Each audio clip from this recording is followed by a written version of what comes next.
Good morning. It's 9:01. We will call this Commissioners Court for Tuesday, March 11th, 2025, and a regular session at 1 o'clock.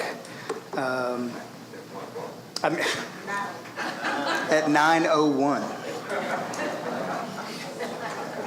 I wish it was already 1 o'clock. Sorry. Okay, if you guys will pray with me. God, we love you. We come to you today. We're just asking for your guidance, God. We're just asking for your will to be done, God. We just pray for all the leaders here in Burnett County and in this courtroom. We just pray that you're honored through our actions and our words today, God. And we just pray for the citizens of Burnett County and that we can get the business done, God, and that it's the path that you want, God. God, we pray for all of our first responders across the entire nation, God. Just be with them as they're out there defending and protecting. God, we pray for rain. We pray as we head into spring, God, we pray for our land to be an appropriate amount of rain, God. God, we just thank you that you love us, and we love you, and we can't live without you. It's in your Son's name that we pray. Amen. Amen.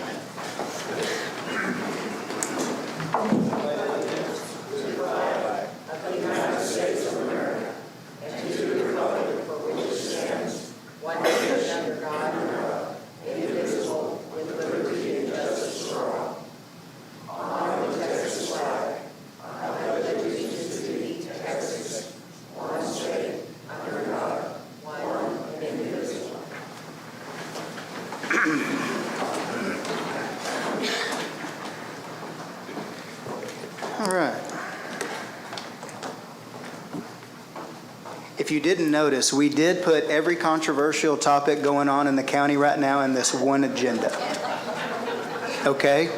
They're all in here. But the good news is we get to start off with some good news and fun and things that we want to do here. So I'm going to open up a few agenda items out of order a little bit. But number 4 will be in order here. Discussion and interaction regarding a proclamation recognizing Donald Faucet Day. And I see that Miss Parker's in the back, Donald's daughter, so thanks for coming, Janet. I think I saw her, yeah. Okay, proclamation honoring Donald Faucet. Whereas Donald Faucet was a lifelong dedicated servant to residents of the city of Burnett and all of Burnett County. And whereas Donald wore many hats during his time here. He raised a wonderful family with his wife, Bonnie, served his country in the U.S. Air Force, delivered milk to Camp Longhorn for 58 years, cooked for everyone from fundraisers to weddings, cooked for PEC, drove the after-school bus for First Baptist Church of Burnett, was the best custom firewood cutter in the state, and so much more. And whereas Donald loved and supported the Burnett Bulldogs, he attended home and away games supporting his tan coveralls and green hat. Cooked for the coaches every Friday game day, cooked hamburgers for public school week, and provided class rings to students that could not afford them. He was famous for his yearly collaboration in the convocation videos, and whereas Donald Faucet truly exemplifies the noble endeavor to leave a place better than when found, and in doing so inspires all of us to do the same. He was recognized as Burnett Honor Citizen and received many Masonic Lodge honors over the years. He loved delivering Mother's Day candy to widows for 20 years. And whereas Donald was known for many things, he could be coined with starting the slogan, "It's Burnett, darn it, can't you learn it?" The words chocolate milk means something completely different to those children in Donald's past because he purchased chocolate milk for any child who wanted one. Donald's fried fish was like no other and often meant a large crowd was gathering. Now, therefore, the Burnett County Commissioners Court, in recognition of the continuous service of Donald Faucet, do gladly hereby proclaim the 29th day of March 2025 as Donald Faucet Day of Service in the Burnett County, in the county of Burnett, and encourage all citizens to applaud Donald for his dedicated service to our community. Move for adoption. Second.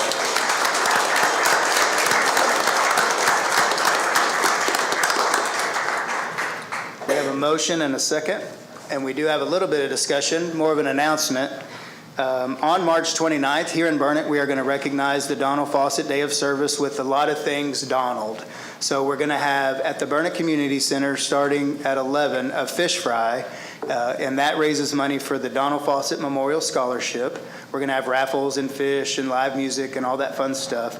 At the same time, on the day of service, there's going to be a dental clinic put on by Hill Country Smiles. Jen Banton and her group are going to, across the street at the Reed Building, also known as the Hill Country Community Foundation Building, they're doing a dental clinic for free all day long for adults. Down at Wallace Riddell, the Rotary Club of Burnett, along with Sleep in Heavenly Peace, is having a bed build. So we're going to build 20 beds for kids who need a bed in this area. So all of that to be done in honor and in memory of Donald Faucet. So if you can, please come that day, buy some fish, buy a raffle item, or whatever you can do to help his scholarship fund. You can also come help build a bed if you want. But if you think you know how to build a bed, forget it, because these guys don't let you do it your way. They have their way, and I promise you it's the right way. But anyway, so motion second. Any further discussion? You guys got anything to say? All those in favor say aye. Aye. Any opposed? Motion passes. Thank you. All right. I am now going to skip to number 20. Yep. Discussion and action for the authorization of payment of claims previously approved by the county auditor. The reason I'm skipping to this is our purchasing department is here, a lot of folks from our purchasing, and you can see the amount of bills they process each and every court. They went ahead and brought them over since we asked them to come over, but the reason we came over was to acknowledge the fact that they do so much, but also to select one person, and she's not going to like this, but for 20 years, Helen Cummins has been paying the bills in the purchasing department faithfully and keeping us all in line and making sure we do it right. So we wanted to take this time, 20 years of service, doing your job perfectly, and we appreciate it. And Karen, do you have something that you want to add? Yes, I just want to point out, this whole stack is the invoices that are going to be approved this morning by Commissioners Court. The amount of the approval is $2,740,685.78. It's a huge job to process that volume of invoices each and every Commissioners Court. Helen, this Friday will be Helen's 20th anniversary. She has handled accounts payable for the county for the past 20 years. And I just want to thank her this morning for the excellent job she has done for the county. She's fantastic. She's meticulous. She's accurate. She's wonderful. I just can't say enough good things about Helen. And for 20 years, processing accounts payable is incredible. So I just want to recognize her this morning.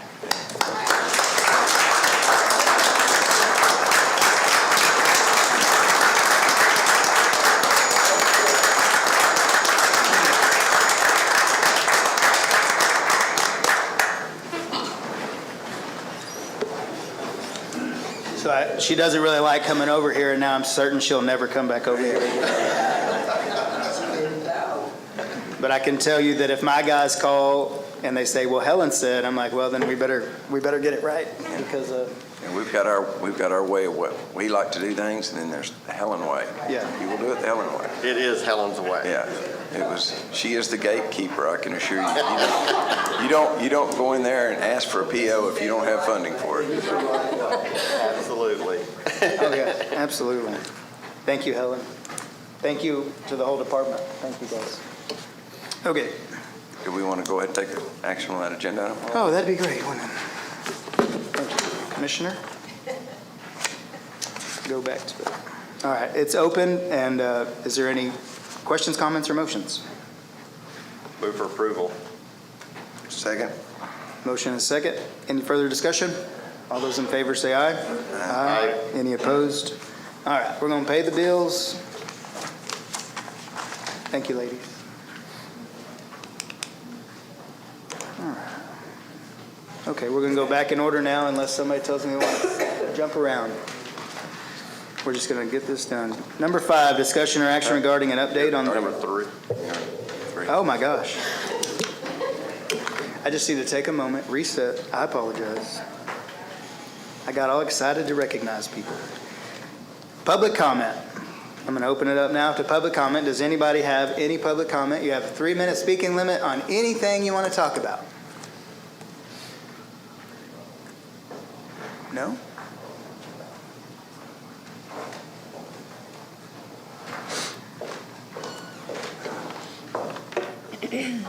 Commissioners, good morning. My name is Donna Wilcox. I'm a Burnett County resident, voter, and taxpayer. You may be aware of a recent letter that I sent to the Burnett County community. If not, let me summarize. Over the past few months, we have witnessed deeply troubling behavior in our county government, threats, intimidation, and backroom dealings aimed at influencing the selection of our next county judge. This is not democracy, this is manipulation. You wouldn't allow this kind of behavior in your children's schools, sports teams, or clubs, and you wouldn't allow it in your churches, your homes, or your businesses. So why are you allowing it in our county government? Burnett County deserves leaders who act with professionalism, integrity, and transparency. Instead, we see decisions being made in secrecy, influenced by coercion and fear. County employees and private citizens have been pressured into silence. If people must be intimidated to go along with something, then something is deeply wrong. And let's be honest, backroom dealings are happening. It's obvious when the least qualified of 3 applicants still has 2 commissioners holding out their votes for him. Why? The only logical explanation is that decisions are being made outside of public view, not based on merit, but on political maneuvering. Coercion by a few individuals undermines our democracy because it replaces the will of the people with the will of a select few. When decisions are controlled behind closed doors instead of made in open court, public trust is lost. Commissioners, you are elected to serve the people, not a political agenda. You are entrusted to lead with professionalism, not bias. Your responsibility is to uphold fair governance, not to bow to political pressure. If you allow these tactics to continue, you're endorsing corruption. If you take a stand for integrity, you restore trust in this community. But the people of Burnett County are not blind to what's happening. We're questioning and we're watching, and we will remember where you stand. And I urge you to do what is right. Thank you. Thank you.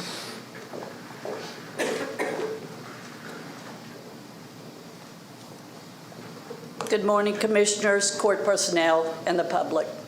My name is Deborah Bensall, and I have been a Burnett County voter and taxpayer for over 40 years. I would like to address the public, and then I'd like to address the Commissioners. Transparency has been an issue that this court, along with our federal government, is trying to accomplish. So I'm going to be transparent. The Commissioners have received threats concerning their voting preferences in the county judge position. They have been advised if they do not vote a certain way, as some individuals have demanded, then these certain people will make sure that the Commissioners have competition in the next election. Threats have been made that some county projects will be in jeopardy also. I am angry, and I hope you are too. This has got to stop. This is interference in the voting process. Commissioners, I am sorry you are having to deal with this while you are diligently trying to fill the vacant position of the county judge.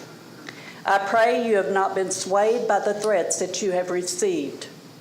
Please only vote for the most qualified and experienced person who will be the right choice. Do not let these threats interfere in your voting choice by certain individuals and special interest groups. Future agenda items will be subject to pleasing these people. They will unfortunately not stop if you allow them to control your actions. Due to the unresolved threats and your inability to break the tie for the position, you do have a 3rd applicant that is not being considered. Brian Wilson would do an excellent job. I know by exposing these threats, I am now a target. I detest confrontations, but sometimes it has to be done for the good of the people. Turning on the light exposes the roaches. I am not calling anyone a roach. What I mean is that when the lights come on is when we see what has been going on in the darkness. Ladies and gentlemen, the lights are on. I hope you all will take my words to heart and make your decision appropriately. Thank you for allowing me to speak.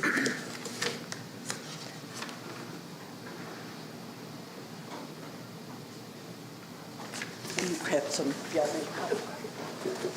Thank you, Judge.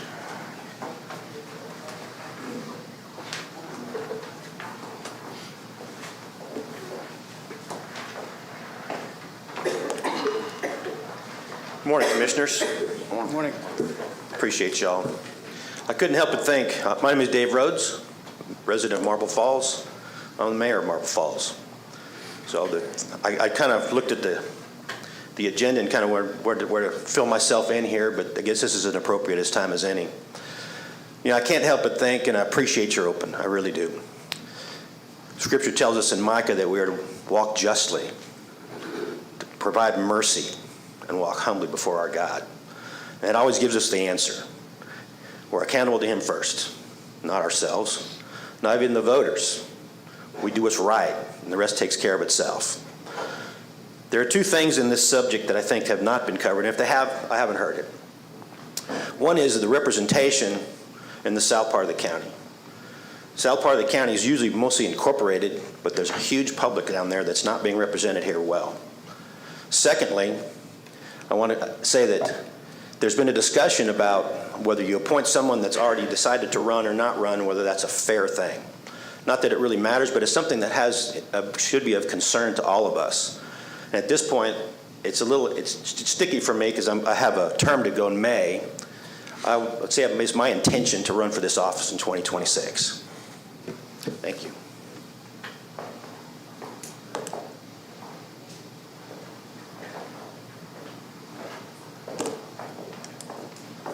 Morning. Morning.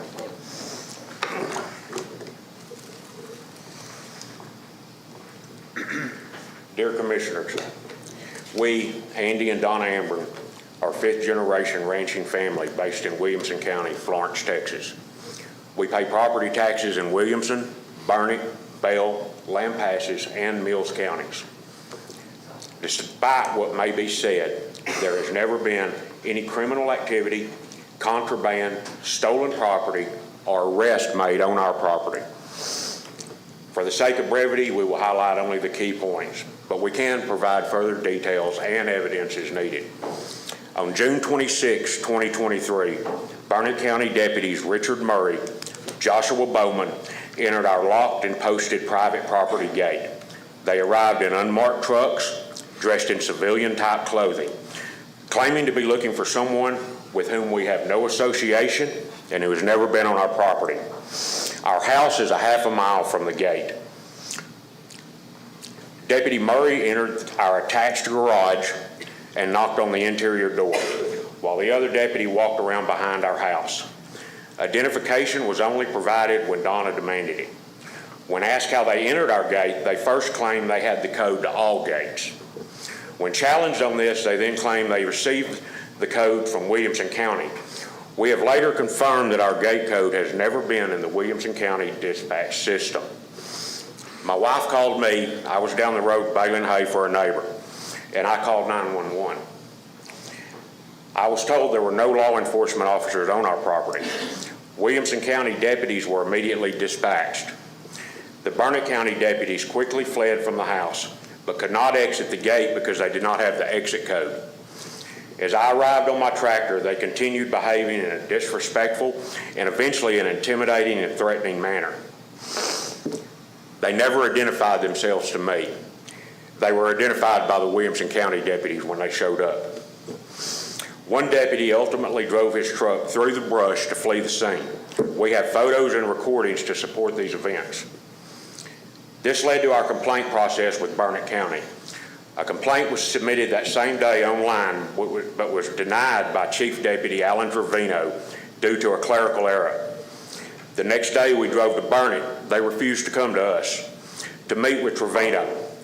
We answered all of his questions truthfully, but none of ours were answered. He made it clear that we should be cautious, as making any mistakes on the complaint form could result in our arrest. We were prepared to sign complaints, but it was suggested that we take them home for review. We have no recollection of being told of a 30-day deadline, nor is it anywhere in the complaint document or on the website. Due to the demands of our ranching work during hay season, we focused on our responsibilities. Once we were caught up, I emailed Trevino, offering to waive our right to file a complaint if the deputies apologized to my wife. Seems reasonable. Trevino's response was dismissive, essentially telling us to kick rocks. He did state in his email, of which we have a copy, that if Williamson County wanted to file charges, he would cooperate fully. That turned out to not be so. I also contacted Sheriff Boyd directly when I learned that the sheriff could accept a complaint after 30 days. The sheriff told me he would look into it and call me back. I'm still waiting a year later. Sir, We later had a meeting with Williamson County law enforcement, the commander, John Foster, and 3 other detectives, and were told that the chief deputy of Burnett County had falsely claimed that my wife had alleged that she was gang raped. This is an absolutely false and outrageous claim, and one that is slander by definition. We later received confirmation that this statement was made. Burnett County has refused to cooperate with any investigation into this matter. We have filed a complaint against Alan Trevino for his false statement and have received no response. We are now being denied our rights simply for speaking out. We have submitted FOIA requests from both counties. Their statements, case numbers, body camera footage, dash camera footage, 911 recordings, and our own security camera footage to support our claims. These records clearly show that Burnett County's statements, particularly Deputy Richard Murray's statements, are riddled with falsehoods. We have made every effort to be reasonable and have the emails to prove it. Today we are trying once more to reach a resolution with you, the Burnett County Commissioners.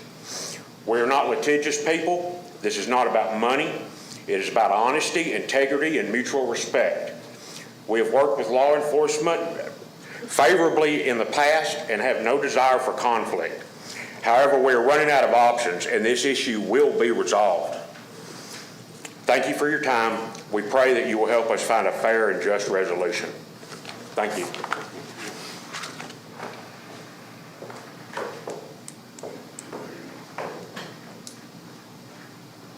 and just for the record, I let them go long since they were both standing up there, so. Good morning, Commissioners. Good morning. Members of the public.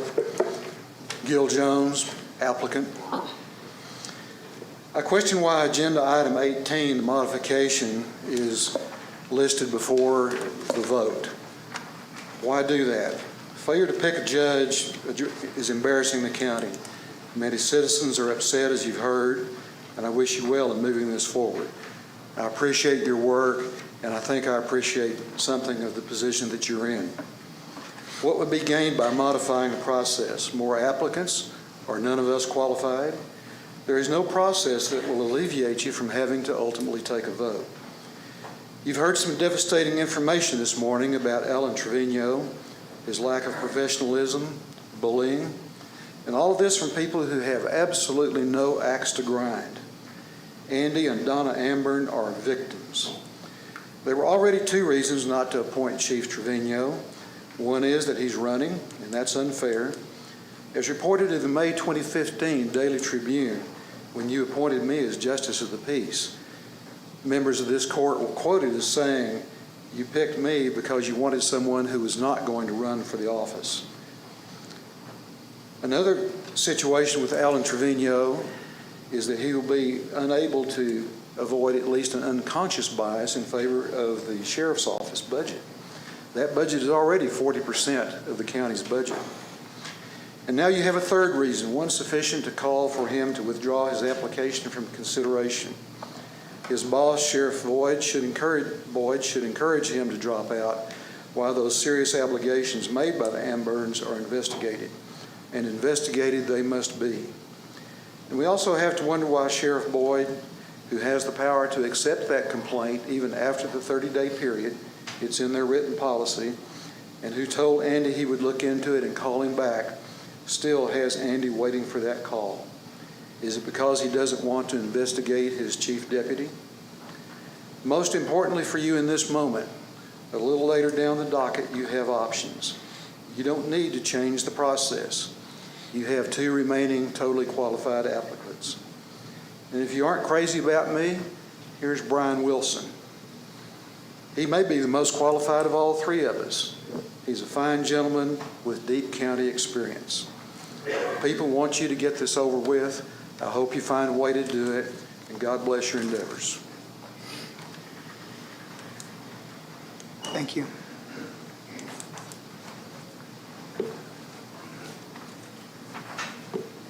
Hi, Patty Cope, Burnett County voter, taxpayer, interested person.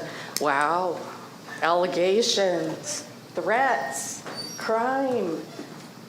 What entity do we call when we have been threatened or intimidated or are accusing elected officials or government employees of threats, coercion, and crimes? Does anybody know? Do we call the Texas Rangers? Because this is almost like we're having a trial here, a trial of allegations where people are being accused of doing things that they can't defend themselves. So it's really appalling. Thank you.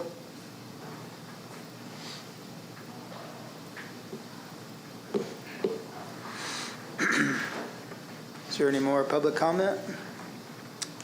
Okay. Now we'll go on to item number 5, discussion or action regarding an update on the Wirtz Dam Bridge project. Commissioner Dockery. And I appreciate the court's patience in allowing me to put this together. There's copies out front for everyone from the public that would like to review this, but the bridge project at this point is still moving forward. We are trying to complete the appraisals. I believe there's 15 different tracks that have to be appraised, and we're trying to finish those appraisals. We have some of those that have just been arriving and will be processed for payment. Obviously complying with federal and state laws. I wanted to address the fact that someone had put out, social media is obviously not the place to go to get your information, but someone had put out on Facebook that we had already had $2 million involved in a study on this, and that's not true. The study was conducted by Campo and funded by Campo. As stated in this paper, that there were, 800 and some odd comments on this project with an 81% approval rating. We're going to 848 comments. They went out deep into our community. They went to football games. They went to, different meetings of the public, not necessarily specifically open houses, but they did conduct open houses and did all that as well. But the gist of this is a seriously much needed project for our area. As someone once said, we failed to plan for our success. We've done things to promote tourism and growth in our area, and now we've got to address the traffic issues. And I'm not willing to become Austin and ignore it as they have done with I-35 up to this point.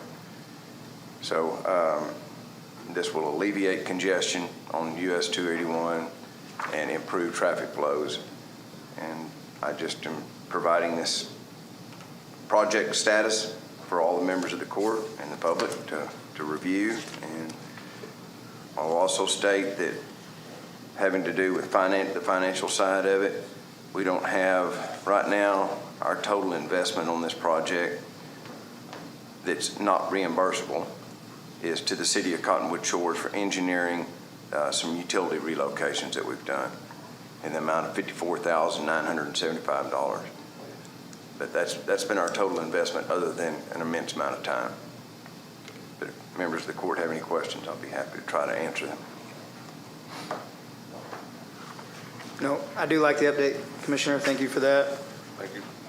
And as things change and progress, we'll put this on any and all agendas to keep updated on it. Thank you for taking the lead on it. Yes, sir. Number 6, presentation and discussion from EMC Derek Marcio regarding measles cases and a fire weather update.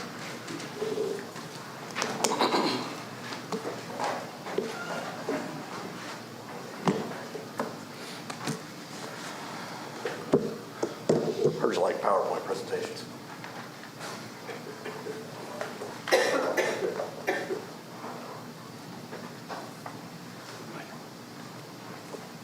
Thank you.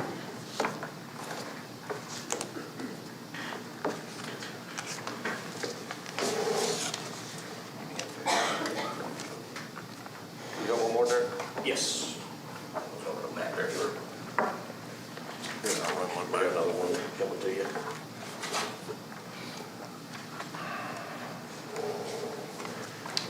Thanks.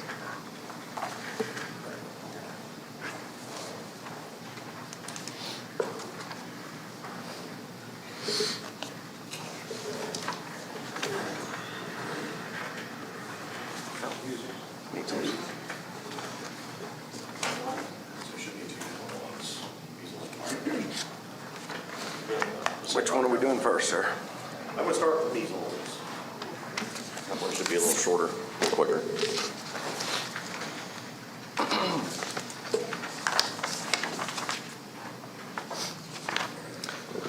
So it started coming to our attention, of course, here in the last week or two that we've had some potential cases here in the county. And of course, over the last 2 weeks, I've received updates directly from Department of State Health Services on the outbreak that's currently occurring in West Texas.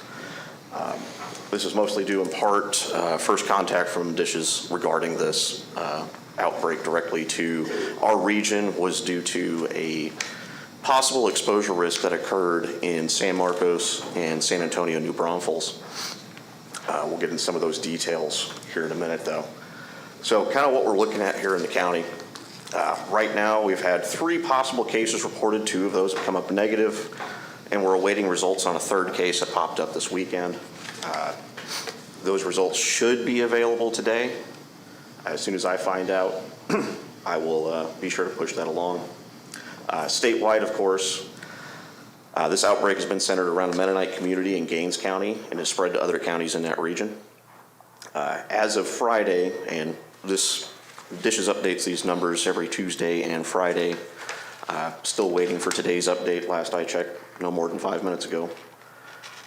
Was 198 cases, which represented a 39 case increase from last Tuesday, the 4th. And of course, there are 4 other cases around the state, one of those being in Travis County, that are not related to the outbreak, but are related to international travel. And those are listed on the next page here. So the other Texas cases, all associated with international travel, we got 1 in Travis County, 1 in Rockwall County, and 1 was two were reported in Harris County. Now, I believe these have been long enough that they're no longer an issue and those individuals have recovered. But the map there, of course, this was from March 4th when I checked checked yesterday just to make sure that this map was still representative of the current case distribution. You can see it's all centered around Gaines County, Lubbock, Odessa area, with 1 case way up there in the northwest part of the Panhandle.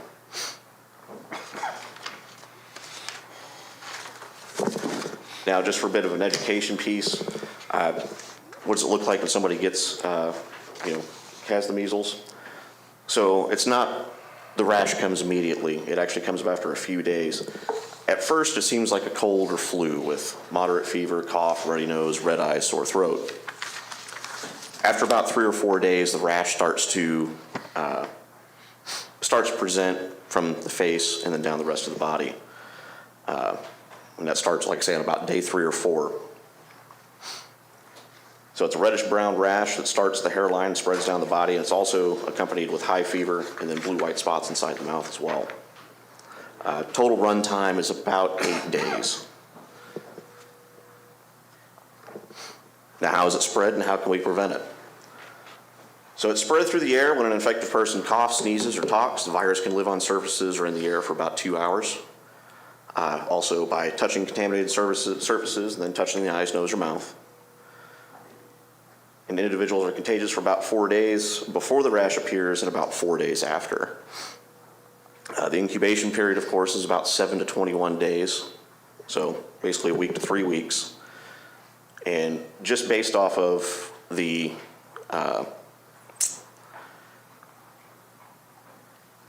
exposure event that occurred in New Braunfels, San Marcos, and San Antonio, we're getting past that incubation period. So best way to prevent it, of course, be vaccinated with 2 doses of measles, the MMR vaccine specifically. Normally, according to CDC schedule, It's usually given at about 1 year of age, and then again at 4 years of age. And it usually results in about 97% effectiveness.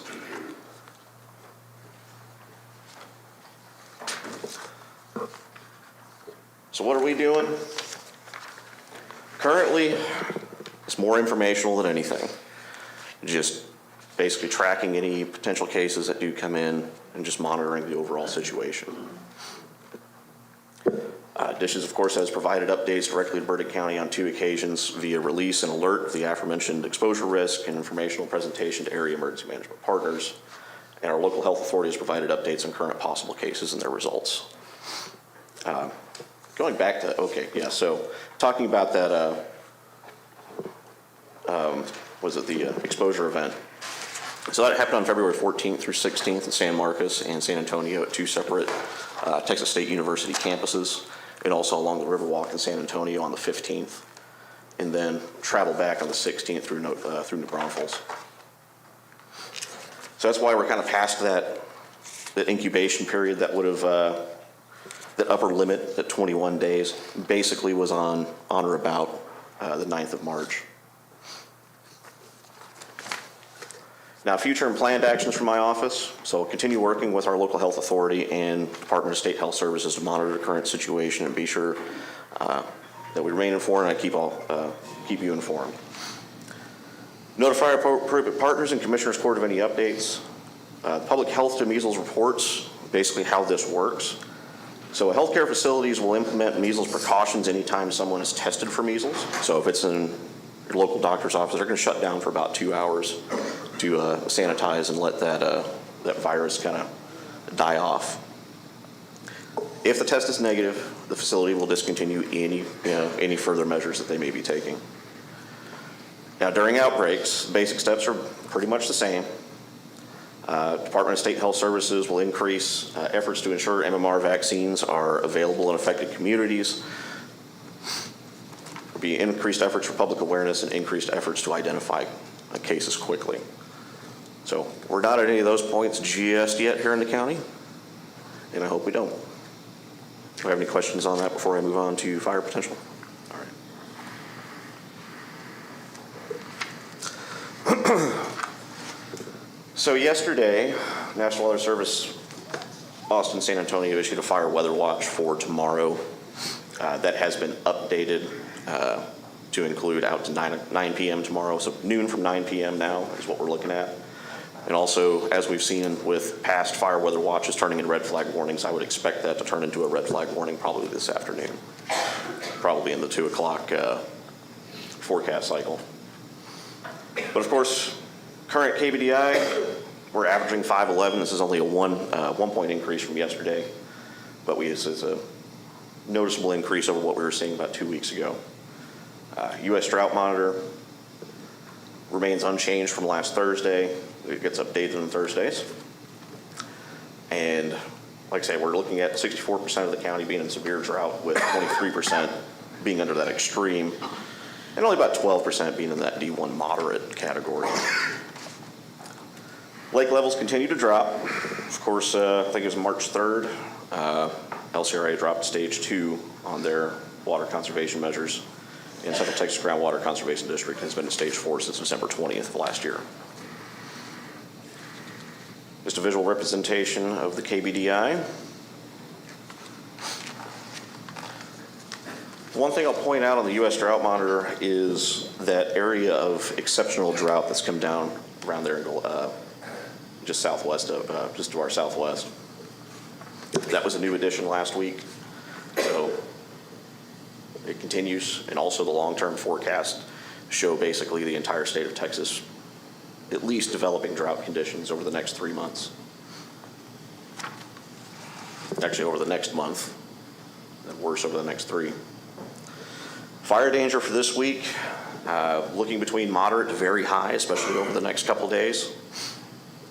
Fuel dryness currently is holding steady around normal, but it's almost misleading, really, at least according to the fuel dryness.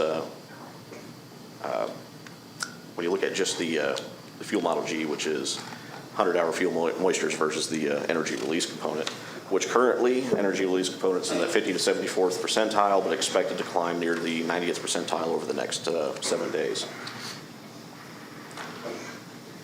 Of course, looking at fire danger over the next couple days, tomorrow we'll be in those high to very high categories, and we'll drop back, hopefully, into the moderate category on Thursday. And even today, expected high to very high. 100-hour fuel moistures. I like to show this one because it's kind of an indicator of kind of more long-term, because these are our thicker fuels. And as you can see throughout the week, those continue to dry out. And conversely, our more receptive fuels, the 10 hours, are dropping back into basically the bottom of the barrel as we get towards over the next few days.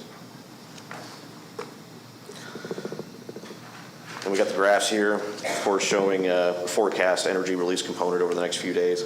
It's going to get up into basically new record territory for this time of year, and over the next 7 days, and getting up into that 90th percentile. And of course, 100-hour fuel moistures on the last page, or second to last page here, showing fuel moistures also getting down into record territories for this year. Basically, it looks like the driest we've ever been on this was around beginning of May, in a year unknown according to this, but definitely lower than last year. As for the 7-day forecast, of course, looking at Friday is probably going to be our next day after Wednesday, with minimum humidity values getting down to the 14% range and wind gusts getting up to 30 to 40 mile per hour range. So Friday will be another day to look at. We're definitely not out of the woods. And if you look at the minimum relative humidities as we go through the the rest of this week into next Monday,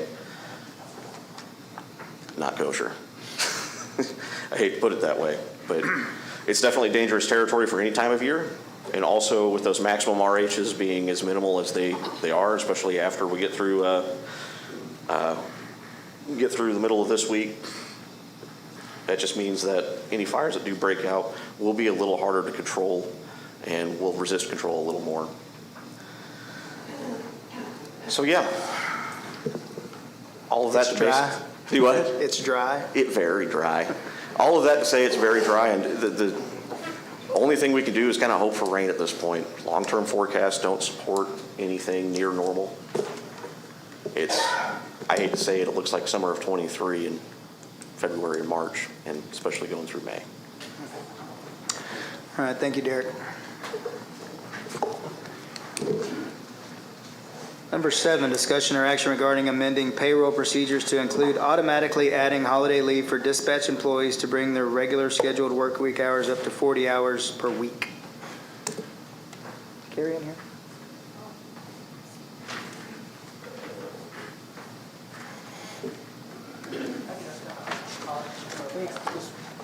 We'll come back. Sorry. Okay, number 9. 7 and 8 are similar. Number 9, discussion or action regarding, number 1, the approval of the purchase of the Hart InterCivic Ballot on Demand voting system, attached contract, Burnett County TX020425, Verity Master Agreement draft. Number 2, the resolution opposing elimination of the countywide voting program currently being used at Burnett County to be sent to legislation. Attached is the resolution opposing elimination of CWPP, January of 2025. Hold on, I got it. Doug, before you go, we'll open it to public comment on this agenda item. Sorry. Is that what you were alluding to? Yeah. I figured.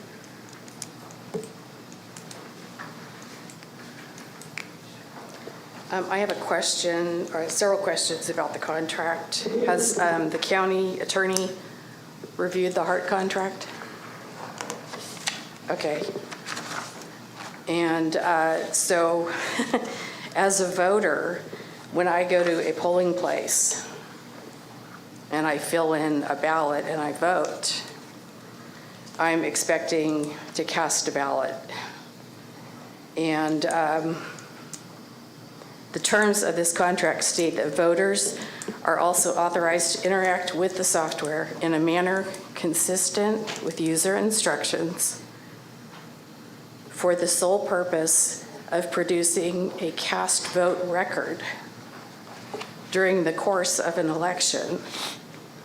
So I'm not voting to create a cast vote record. I'm at a polling place to cast a ballot. Additionally, I went through this contract. I haven't finished yet, but I have 7 pages of questions about the terms and conditions, the fact that sub-licensees who are software vendors who provide software that's being used by this machine, by this machine and these equipment, they are allowed access to voter databases, voter ballots, and the software and records that are created by my vote and your voting, but we're not allowed to audit it. We're not allowed to go in and look at the software. We're not allowed to see some of the information that's produced by our vote. So I'm not actually even sure that this contract is legal because it seems to amend the Constitution and change definitions of what it means to vote. The Constitution clause for suffrage doesn't mention cast vote record. It mentions ballots. So I think that this contract maybe should be, maybe the public can look at it a little bit more, provide some more input. I'm not sure, but if you'd like a copy of my questions that are on the related to the contract, I'd be happy to show them to you, but I do have some pretty serious questions about third-party access and the definition of what it means to go into a polling place. Is a voter making a ballot or making a cast vote record? Thank you. Thank you.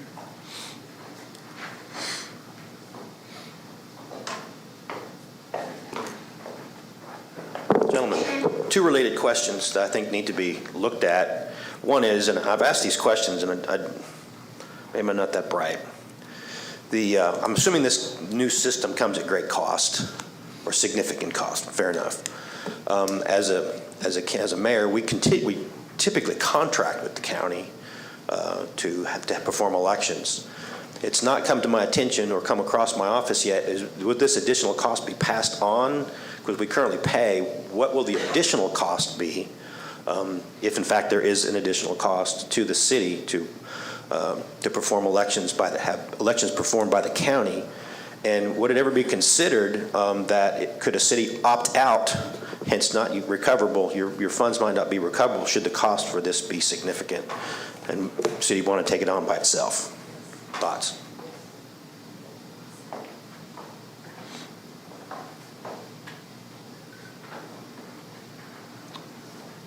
Doug?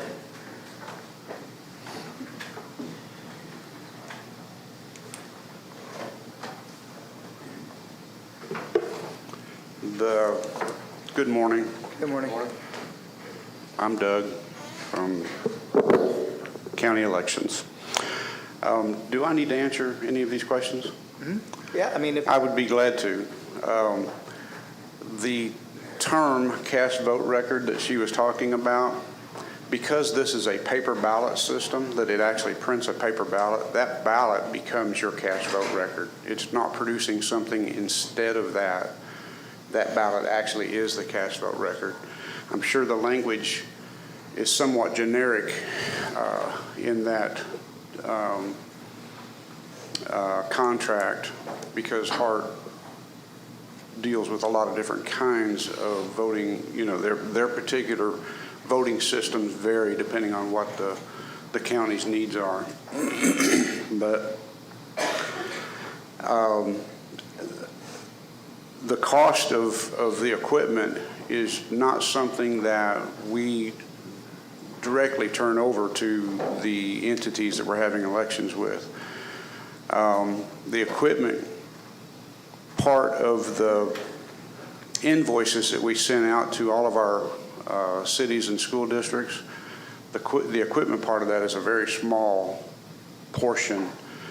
And the state will not allow us, in fact, what the law says is that a maximum of 10% of the cost of a machine can be charged as a contract fee to a city or a school district for using that machine for an election. So we don't just pass the big cost of setting this up and all that kind of stuff over to the cities. That's, obviously they're all paying taxes and that's all part of it. But I explained the other night at the town hall that I don't see this costing the cities and school districts any more money than what we already charge. So, and because we're in big elections, we'll just say it this way. For instance, AgriLife will have 8 voting machines set up at that location now with our old equipment, and we've been charging $150 per machine for that location, split among different entities that are having an election. And there will be less equipment used because of this technology at polling locations. Of course, the most probably will be at AgriLife, but still it won't be like what it's been in the past. So I think it'll potentially be actually a little bit of a savings to the cities and school districts. They're still going to pay their part of the payroll, which is the biggest part of the election. So hopefully that'll answer the 2 questions I can answer. Felice sent me an updated copy of the quote. I don't know if you guys realize, but the quote that was attached to that contract expired, I think, on the 3rd. The numbers are exactly the same. The only thing she changed on that is the expiration date, so that it's not, if you guys sign off on that, it's still good. Okay. So I guess I can open it for discussion between you guys. I guess the first thing is, Eddie, did you review the contract, or Randy, or? It's been a while, but yeah. I just want to make sure if there's a lot of questions, could we get y'all together and get answers to those questions? Like, between now and the next court? Because this, one thing that I would say we've lacked in the past is making sure we answer all the questions. You understand I cannot give legal advice to members of the public. Okay. But I'll be happy to do whatever. But can you take those questions and then give us advice based on those questions? Sure.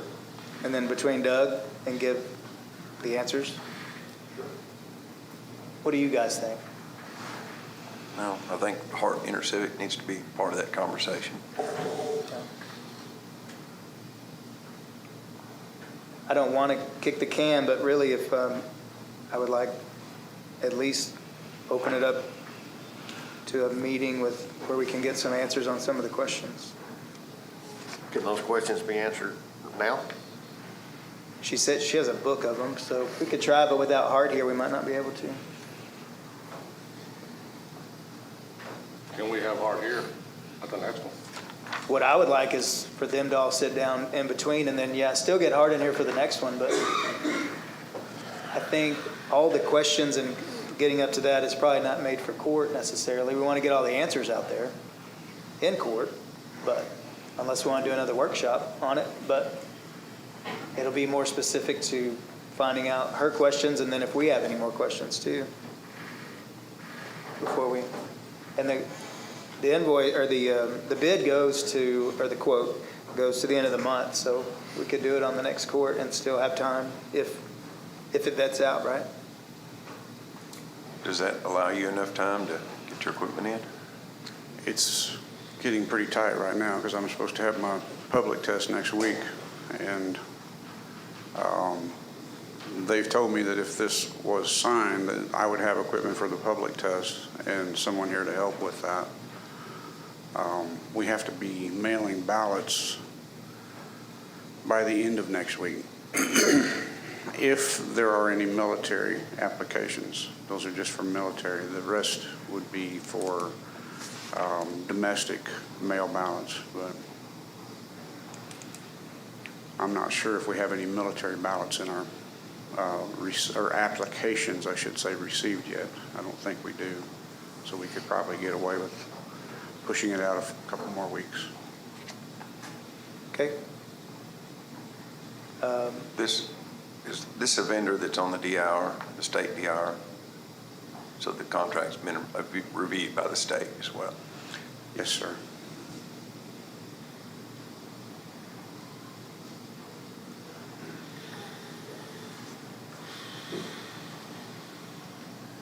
I think it's going to be pretty tight for Doug. I agree with that. So, But we have still got a bunch of questions out too. and that's fine. Maybe we can answer those along the way. Still do the same process to answer the questions.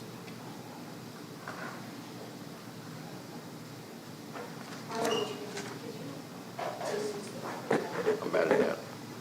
Better.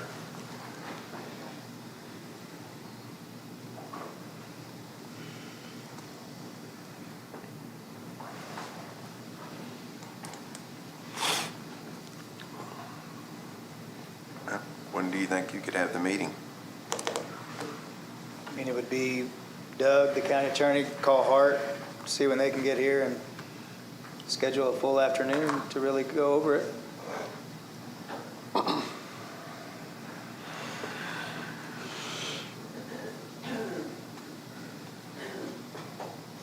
But I'm just conducting the meeting here, guys. Your input's as valuable as mine.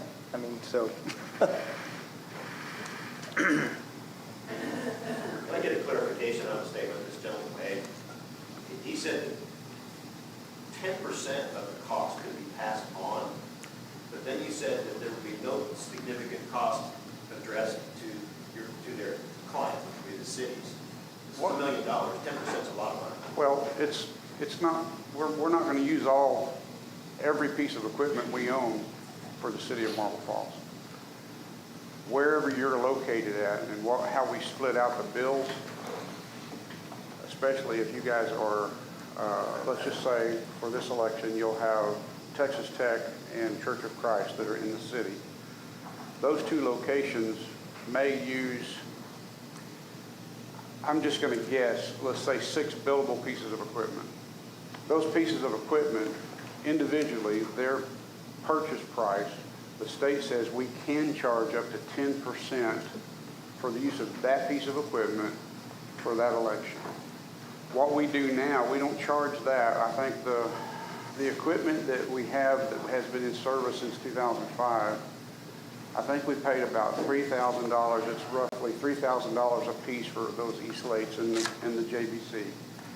What we have done, and this was set by the Commissioner's Court years and years ago, but we charge $150 per piece of equipment for that location.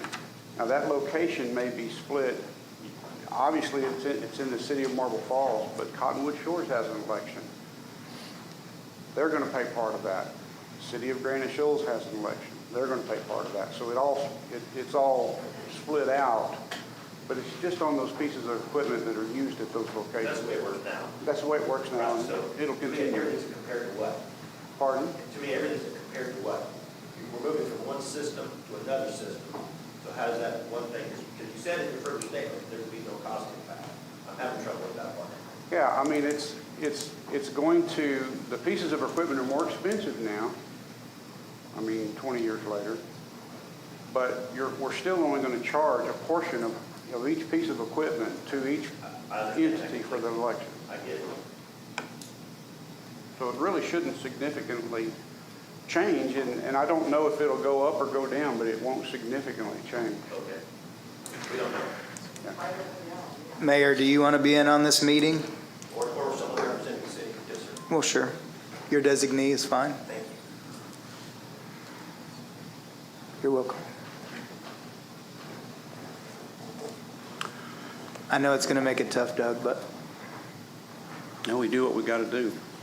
So if we want to set a meeting, then I'd schedule that meeting as soon as possible, and then we can have a special work. can you get your heart contact on the phone pretty quick and possibly be able to get something set by the end of this meeting? I would think so. Okay? My apologies for the 11th hour too on this. Oh, Yes, we can have a special meeting if we need to. We can. So if we can get the meeting set pretty quick and it's timely before the 28th, we can do a special meeting. do we want to move to the other point on this agenda? I think, let's move on to the resolution.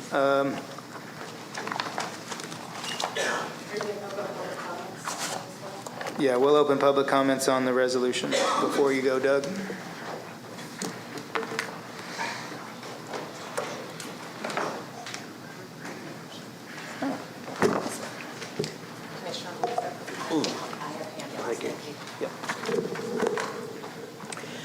Can I proceed?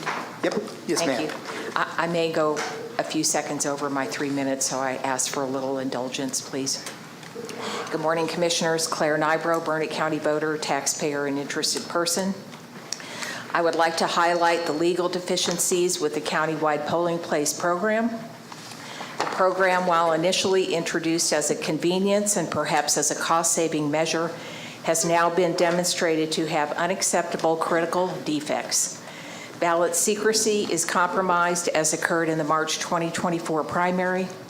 There is a much higher risk that a voter will not receive the correct ballot style and will not realize it due to ballot-on-demand printing and known software errors, which has recently occurred in Williamson County and Dallas County.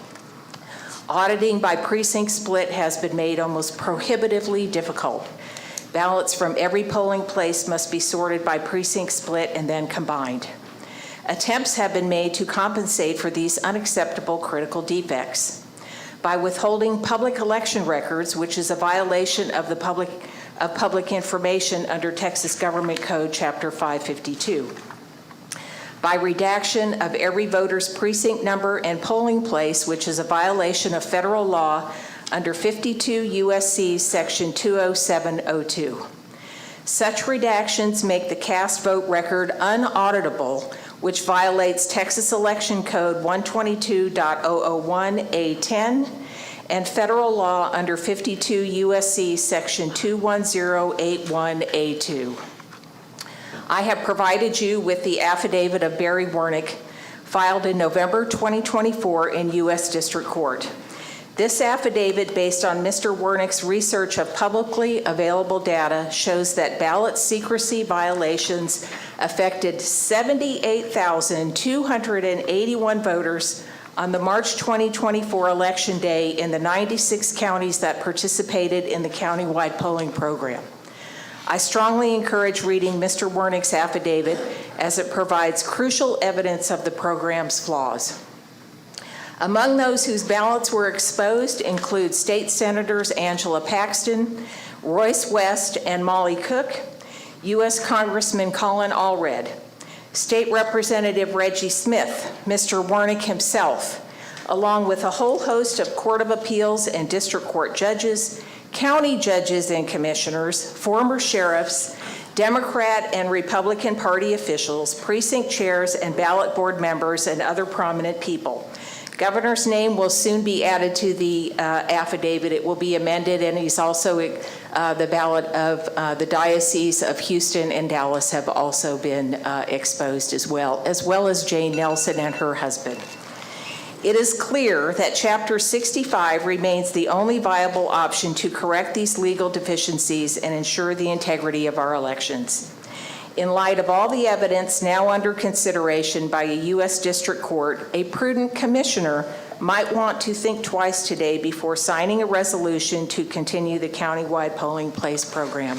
Thank you for allowing me to speak over time. Thank you.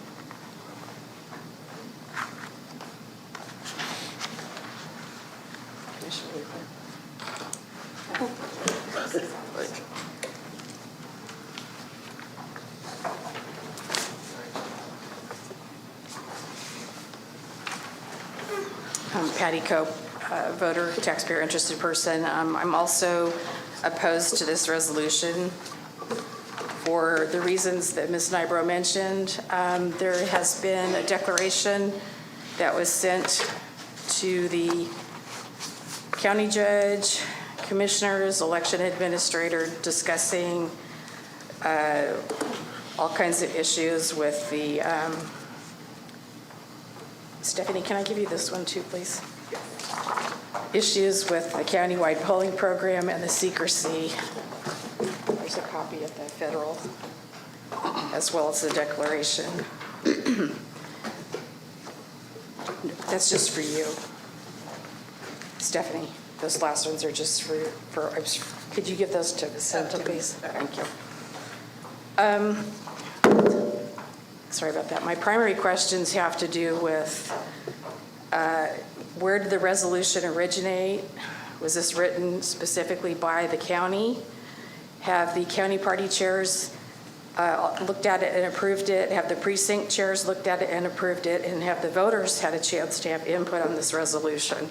So the left side of this page is the whereas written in the proposed resolution, and the right side are questions. We haven't quantified any numbers, how many constituents vote outside of their voting precinct on election day. Is it increasing voter turnout? How many voters don't have to adjust their work schedules, which is what's said in the resolution? How many voters don't have to adjust their work schedules to vote on election day? How many less provisional ballots are we processing now? What are the significant expenses without countywide polling? What additional hardships are there if we do not ratify our approval of countywide polling? There's a whole bunch of issues with the resolution. So I've given you my personal comments on this, and I think that I'm opposed to the resolution as written. Thank you.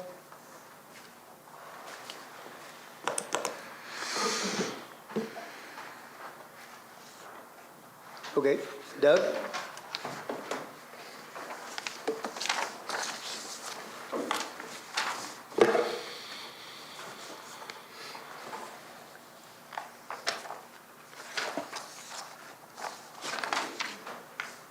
You guys probably know that there's at least one bill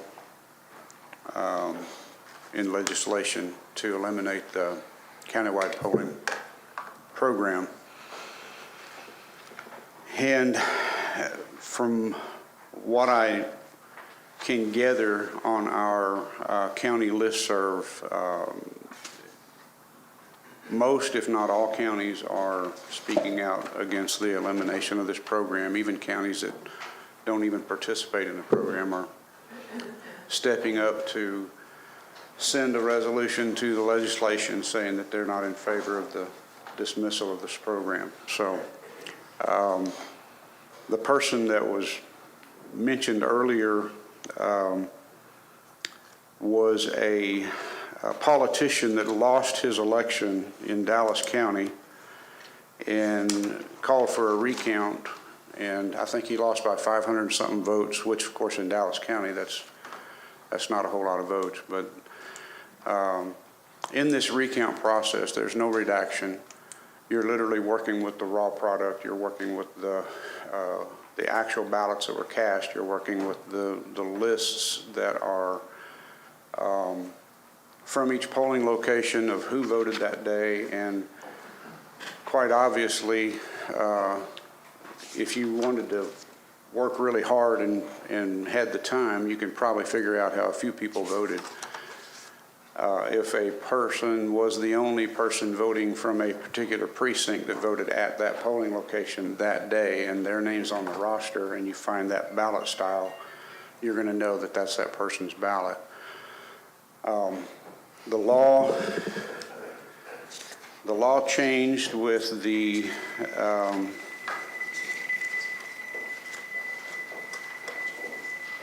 man, that's exciting.